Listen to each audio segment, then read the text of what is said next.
Hi scholars, so we're going to talk a little bit more about exponent laws and when it's appropriate to use them. So in the last video we found out that there were these 5 laws, and they were things like, 4 to the 3rd power to the 5th power is really 4 to the 3 times 5, or 4 to the 15th power. And there were also some laws about what to do if you're multiplying two exponents, right, where you add them, the exponents. So 3 plus 5, that's really 4 to the 8th power, and so forth and so on. There were 5 laws we talked about. Now, underlying all these 5 laws is the fact that you have, especially when you're multiplying or dividing, so let's just do a division one right here. So that would be 4 to the 5 minus 3, right? This is, you don't have to copy this or anything. This is just to remind you, right? These were a couple of the laws. Now, these 2 laws are very, very useful. As well, all 3 of them are very useful. But these 2 laws, we can only use them if we have the same base. You see that? You see how that 4 is the same here, and you see how the 4 is the same here, okay? And so this is a really important idea when working with exponents, okay? And we can sum it up as, we can only use exponent laws if the bases are the same, okay? So for example, if I have 2 to the 6th power times 2 to the 5th power, I can write that as 2 to the 6 plus 5 is 11. That's okay, I'm allowed to do that, right? However, if I'm trying to multiply 2 to the 6th power and 4, right? 4 to the 5th power, now a lot of students are gonna say, well, 2 times 4 is 8, and 6 plus 5 is 11, so this must be the answer. And that is incorrect. This is not the case, because the bases are not the same, okay? So the purpose of this video is really to drill home that one message, and also to get a little practice with, if the bases are not the same, what can we do about it, okay? So let's take a look at, in fact, this very example. How could we simplify 2 to the 6th power times 4 to the 5th power? Well, we can do it in a few different ways. So let's take a look at one way that we could do it. So one way is, if I look and I see that my bases that I have to work with are 2 and 4, let me choose the smallest base, okay? And this will, for the most part work every time. And so that's 2. And what I want to think is, can I rewrite this base 4 as a power of 2, okay? And the answer is we can, right? Because 4 is nothing more than 2 squared, right? So 4 is equal to 2 squared. So if I wanted to rewrite 2 to the 6th times 4 to the 5th, one way I could do it is I could write 2 to the 6th times, instead of 4, I'm going to write 2 squared. Okay, maybe it's easier if this is all in red. So I'm basically just replacing 4 with the quantity 2 squared. Okay, because they're the same thing. 2 squared, and now can't forget the fact that I'm raising it to the 5th power here. So it's 2 squared to the 5th power. Now, look what I can do. Well, one thing I can do immediately is, I can say that this is just equal to, I'll keep the 2 to the 6th, and I know that 2 squared to the 5th power is equal to 2 to the 10th power, right? Because 2 times 5 is 10. And now, I'm able to work with these 2. I'm able to actually multiply them because they have the same base of 2.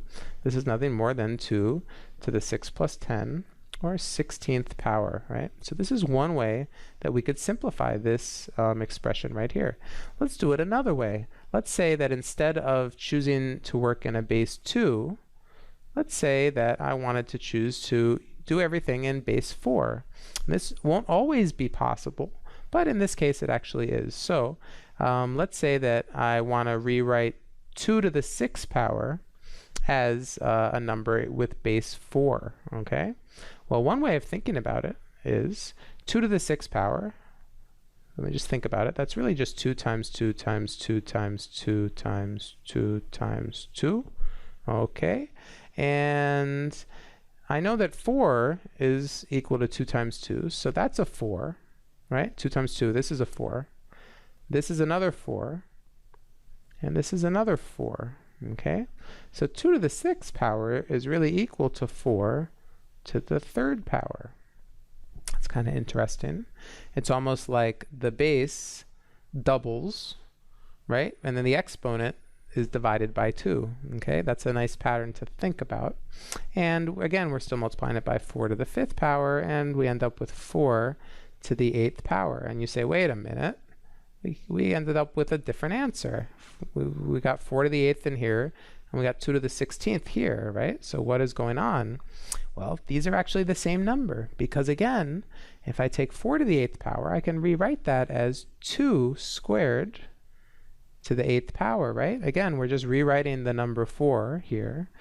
So the big idea, we're rewriting the number 4 as 2 squared. They're the same number, right?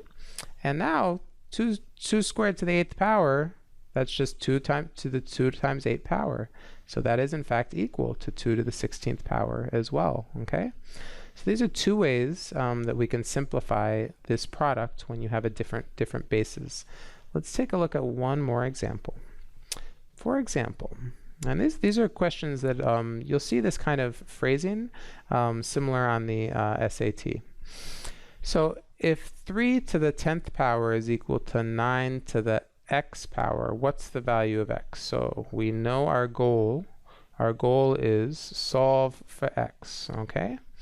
And I wish I could just say, oh look, there's a 10 here, so 10 is equal to x. And I could do that if they had the same bases, but they don't. So we got to make them look like they have the same bases, okay? So here we're going to use the strategy of let's keep the smallest base. So let's have 3 to the 10th power over here. And this number 9, I'm going to try to write that in terms of base 3. So how can I rewrite 9 as a power of 3? The question is, this question is asking, is 9 is 3 to what power? Okay, and the answer is 2. So 9 is the same number as 3 squared. Now we have the following. We have that 3 to the 10th power is equal to 3 squared, which was our 9. All of that to the x power. Okay, let's keep going. Let's simplify more. So 3 to the 10th power is equal to, well, I know what to do. If I have a power to a power, I multiply these two things, right? Is equal to 3 to the 2x power, okay? So you can see that 9's hidden in here inside that 3 squared, okay? However, now we're in business because since I have the same base, now I'm able to compare exponents. And I'm able to say that these two things are equal only if the exponents themselves are equal, okay? Well, that's just the equation that, oops, here we'll even write it in the right direction. Oops. That's just the equation that says that 10 must equal to x. In other words, x is equal to 5, right? So x is equal to 5, and that's our answer here. And in fact, if you, it might be a little too big for the calculator, but if you plug in x is equal to 5, 9 to the 5th power, and you plug in 3 to the 10th power, you'll get a nice big number, but they should be the same number. Okay.